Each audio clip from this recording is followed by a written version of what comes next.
रात के करीब 2 बज रहे थे।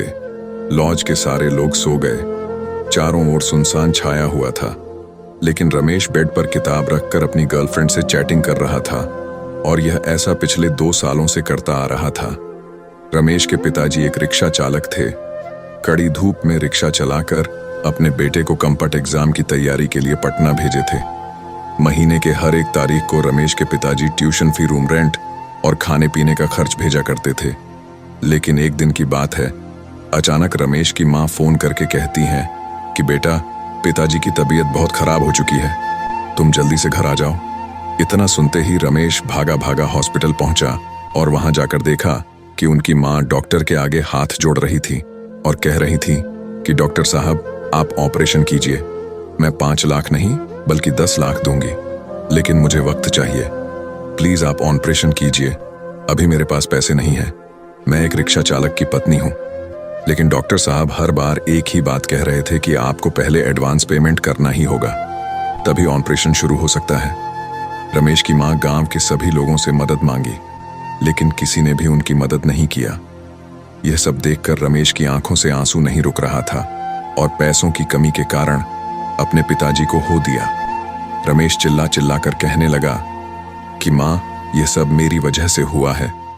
मैं उतना काबिल नहीं बन पाया जितना अभी तक मुझे बनना चाहिए था।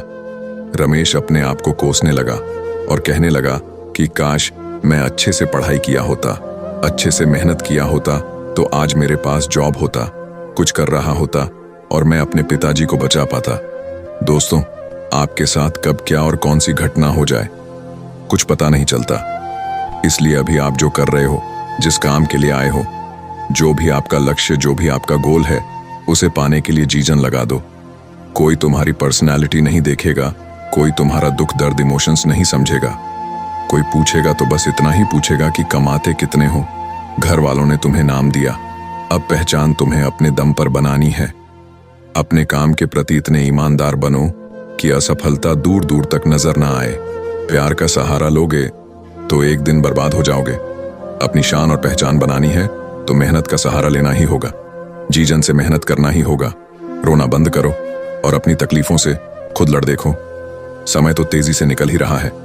अगर वक्त के साथ मेहनत नहीं की, जिंदगी के एक एक महीने, एक एक सप्ताह, एक एक दिन, एक एक घंटे की वैल्यू नहीं की, तो साल के साथ साथ आपकी आधी जिंदगी कब निकल जाएगी कुछ पता नहीं चलेगा। याद रखना, कमजोर तू नहीं, तेरा डिसीजन है। तुझे तेरी डिसीजन से भी ज्यादा जिद्दी बनना पड़ेगा। याद दिला खुद को कि तुझे तेरी मंजिल बुला रही है। खुद को ऐसा बना कि तेरी मजबूरी भी तुझे तेरी मंजिल तक पहुंचने का रास्ता लगे। देखो, आपका इस धरती पर आना आपके हाथों में नहीं है और जाना भी आपके हाथों में नहीं है, लेकिन इसके बीच का सफर तो आपके ही हाथों में है। तो क्यों ना कुछ बड़ा करके जाए। अरे, तुम्हारी जिंदगी में सभी दुखों का नाश हो। अगर तुम्हारा संघर्ष सबसे महान होगा, अपने जीवन को इतना महान बनाओ कि आपकी जीवनी सुनकर दूसरे लोगों को महान कार्य करने की प्रेरणा मिले। रास्ते कभी खत्म नहीं होते दोस्त, बस लोग हिम्मत हार जाते हैं। अगर तैरना सीखना है तो पानी में उतरना ही होगा। यूं किनारे पर बैठकर कोई गोताखोर नहीं बन सकता। सफलता तक पहुंचने का रास्ता आसान नहीं होगा। इस रास्ते में बहुत सारी मुश्किलें आएंगी जो आपका रुकना चाहेंगी, लेकिन आप रुकना मत, बस चलते जाना। बदल जाओ वक्त के साथ, या फिर वक्त को बदलना सीखो। मजबूरियों को मत कोसो, हर हाल में चलना सीखो।